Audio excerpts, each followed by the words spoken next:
Educación Financiera para el Hogar, con Leslie Chavarría, Arely Cruz y Saraí Sánchez.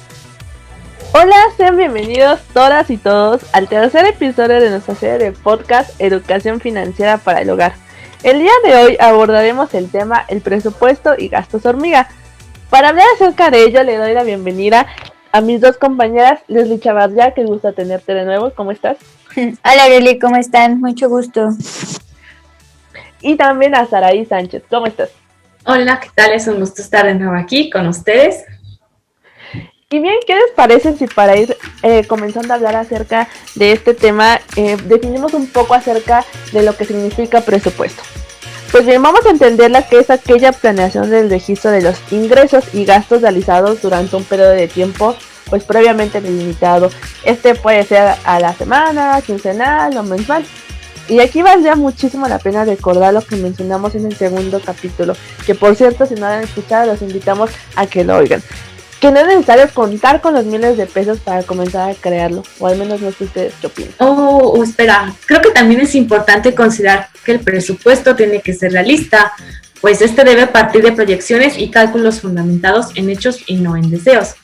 Y bueno, con esto, ¿qué quiero decir? Bueno, que los ingresos que obtenemos regularmente de nuestra actividad laboral también deben contemplarse dentro de los gastos indispensables, como son el agua, la luz, la comida, la renta o el pasaje para llegar a nuestro destino donde laboramos. Sin estos elementos es imposible realizar un presupuesto. Eso tienes razón, Sari, porque es importantísimo señalar que la elaboración de un presupuesto nos lleva a cumplir las metas a mediano, a corto y a largo plazo, ¿no? Dependiendo del esfuerzo y la disciplina que tengamos. Claro que es un compromiso que no debemos de soltar desde pues, nuestros objetivos, ya sea para juntar e irse de vacaciones o simplemente para ahorrar el dinero en caso de algún imprevisto. Bueno, como veníamos mencionando en el capítulo anterior, como ya les invitamos a escuchar si es que no lo han escuchado, valga la redundancia, bueno, para todo ahorro es necesario tener metas fijas y lo mejor de todo es que uno se propone el tiempo en que desea conseguirlo. Pero es importante remarcar que debe ser preferentemente una necesidad o un bien permanente. En este caso podría ser un auto, una casa o un terreno, eso por decir algo muy grande. Pero también debemos aprender a identificar cuándo hay una necesidad o cuándo algo es un simple gusto. Creo que esto último que mencionas, Sari, es muy importante, ya que podemos caer en lo que comúnmente se conoce como pues, los gastos hormiga, que son aquellos gastos que realizamos de manera cotidiana y no somos conscientes del daño que nos hacemos a nuestro bolsillo, ¿no? Estoy totalmente de acuerdo contigo. Como bien dices, son gastos que pasan desapercibidos porque representan una cantidad aparentemente mínima en nuestros gastos diarios. Por ejemplo, cuando compramos refresco todos los días, que aparte también nos afecta la salud, también afecta a nuestra economía. Podemos cambiarlo por tomar agua diariamente, o tomar agua de frutas, o comprar un refresco una vez a la semana. Otra situación que es común es comprar diariamente desayunos. Podríamos cambiar esto por llevar siempre nuestro tupper con algo que nosotros preparamos en el hogar. Y esto me recuerda muchísimo a un ejemplo que una vez tuve.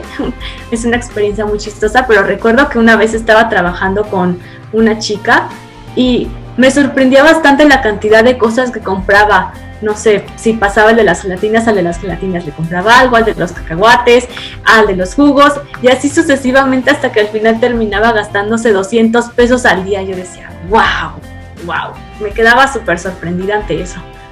Y que incluso muchas veces son gastos innecesarios, ¿no? Porque luego incluso compras cosas innecesarias que a veces ya ni utilizas, ¿no? De estos mismos gastos hormiga.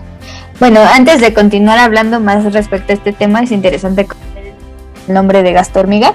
Imaginemos estos gastos como pequeñas migajas de pan, ¿no? Una por sí sola parece una pequeñita, pero si juntamos muchas migajas de pan, pues obviamente ya vas a tener un trozote de pan. A mí me da muchísima risa esta analogía, o sea, de usar a las hormigas, porque a lo mejor uno puede pensar mil cosas, pero si uno se puede analizarlas, pues es cierto, observamos cómo las hormiguitas van y llevan la comida y como bien dice Leslie, pues se va creando una bola enorme, ¿no? En este caso, pues con el presupuesto. No, pues sí, tienen razón. Ya cuando menos te das cuenta, entre migaja y migaja se hizo un bolillote gigante allí. Y es que es cierto, porque si hiciéramos la suma de todos estos y luego lo multiplicamos por el número de días de la semana, del mes o del año, pues nos vamos a dar cuenta que la cantidad que estamos gastando es enorme. Y bueno, en un artículo publicado en la página Forbes México, señala que un habitante en México gasta en promedio 1,200 pesos al mes en este tipo de gastos y que al año puede incluso llegar a alcanzar los 14,000 pesos. O sea, ustedes vean nada más, audiencia y colegas, el tamaño de las cifras que incluso con esta cantidad de dinero nos podemos sacar hasta incluso el enganche para un auto. Oh, bueno, en esto estoy totalmente de acuerdo. Bueno, simplemente también podríamos tenerlo guardado ahí para alguna emergencia. Bueno, otro tipo de gastos que también siento que han incrementado bastante durante esta pandemia son los que tienen que ver con el uso de plataformas y también de internet. Por ejemplo, la venta de membresías para plataformas como Netflix, Spotify, Disney Plus, Amazon Prime y una infinidad que, wow, ya hasta desconozco cuáles existen hoy en día. Pero como venimos repitiendo en estos aspectos, o sea, no está mal suscribirte, pero el problema es cuando de repente se te comienza a ir de las manos y tienes 3 membresías y de repente resulta que solamente usas una y dices, wow, o sea, ¿cuánto dinero no gasté al mes pagando las otras 2? Eso también deberíamos checarlo bastante. Sí, fíjate, Sari, que ahora que lo estoy pensando con esto de los gastos hormiga, ahora en este año, no sé ustedes, pero he visto mucho que han estado construyendo mucho en las casas o renovándolas y pues claro, ¿no? Si en esta pandemia no saliste, es obvio que ese dinero que ocupaste lo vas a invertir en otra cosa y pues se ve reflejado mucho en las remodelaciones de las casas, ¿no? Ahora bien, para alcanzar una meta fija se puede considerar los siguientes aspectos, ¿no? Podemos tener la relevancia, la alcanzable, la específica y la medible, ¿no? Para la relevante hay que dar prioridad a la satisfacción de necesidades y no para cumplir simples deseos. La alcanzable, las metas propuestas deben de ser realizadas tomando en cuenta las necesidades presupuestales de las personas. En cuanto a la específica, es detallar la meta que se desea alcanzar y cuestionar los beneficios que contrae el cumplimiento de esta meta en el futuro. Por último, la medible, se debe establecer el tiempo y los recursos necesarios para alcanzar la meta, hacer cortos de tiempo para revisar el nivel de alcance. Y bien, complementando lo que menciona Leslie, después de hacer todo este balance, por así llamarlo, de la situación económica, ya se puede escribir una meta a alcanzar, y considero que para tener claridad de lo que queremos es pertinente hacer las siguientes preguntas. O sea, ¿qué se quiere lograr? ¿En cuánto tiempo lo voy a lograr? ¿Qué se necesita? ¿Cómo se planea hacer? ¿Y cuál es el esfuerzo en términos del costo total de cada meta? Y no sé ustedes, compañeras, pero creo que hemos llegado al punto más importante de este capítulo, ¿no? Y es el cómo elaboramos un presupuesto. No sé si, Sara, me podrías ayudar a Claro que sí. idea. Sí, totalmente. Bueno, creo que antes de eso, pues es necesario mencionar que para hacer un presupuesto, pues obviamente tenemos que tener en cuenta que hay objetivos. Y el objetivo de realizar el presupuesto es realizar y dar un seguimiento puntual y tener un control de los gastos para poder identificar cuáles son innecesarios y conocer nuestras posibilidades, nuestras metas de ahorro para lograr estos objetivos que nos vamos a trazar. No es menos importante también recordar que, pues en el caso de que si tenemos deudas crediticias o en general deudas, pues también tenemos que tomarlas en cuenta para poder pagarlas. Y bueno, comencemos diciendo que el primer elemento es conocer nuestros ingresos. Podría ser ya en este caso los ingresos que mencionamos anteriormente, los variables, los mixtos, los fijos. Perdón que te interrumpa, Sari, pero ¿puedes decirnos cuántos tipos de ingreso hay y de qué van cada uno? Que tengo entendido que no todos los ingresos son iguales. Oh, claro. Bueno, como te mencionaba hace un momento, están los fijos, variables y los mixtos. Pero no fui muy clara, pero sí tienes razón, debo especificarlo más porque, híjole, sí son cosas súper importantes.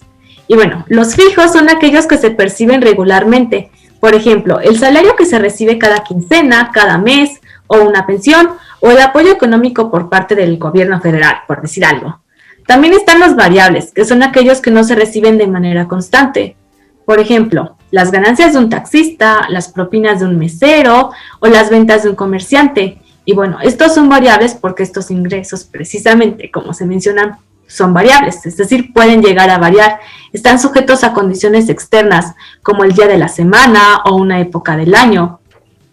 Por ejemplo, ahorita los taxistas pues no deben de estar ganando lo mismo debido a las condiciones de la pandemia, igual los meseros, ya que no hay tanta afluencia en los comercios, en restaurantes y tampoco en las fiestas. También están los mixtos. Estos negocios, ¿no, Sari? Que pues dependen a lo mejor del ingreso y afluencia de la gente. Sí, por supuesto, o sea, esto también depende de varios factores, como bien mencionaba, o sea, está la época del año o el día de la semana, y tal vez sea un ejemplo bastante burdo, pero, por ejemplo, la señora o el señor que llega a vender helados afuera de una primaria, pues desde luego que no gana lo mismo cuando los niños están yendo a la escuela que cuando no, justo como ahorita en el contexto de la pandemia. Bueno, me falta mencionar los mixtos, los mixtos. Estos hacen referencia al ingreso que cuenta con un monto fijo, pero también puede llegar a variar. Y fíjate que ahorita que estábamos discutiendo un poquito sobre cómo ha afectado esto en la pandemia, a mí me pareció bien interesante ver cómo ahora que pasó el 10 de mayo no hubo la derrama económica que por lo general todos los años hay. O sea, tú veías a un restaurante y estaban completamente vacíos, cuando por lo general están hasta reventar, incluso tienes que hacer citas al año para ese día en específico. Y bien, considero que así como existen diferentes tipos de ingreso, ¿también los hay en gastos? Pues fíjate que existen solo dos tipos, que son los fijos, que son aquellos de los que no podemos prescindir para la vida diaria, por ejemplo, la alimentación, la renta, el transporte, la luz, ¿no?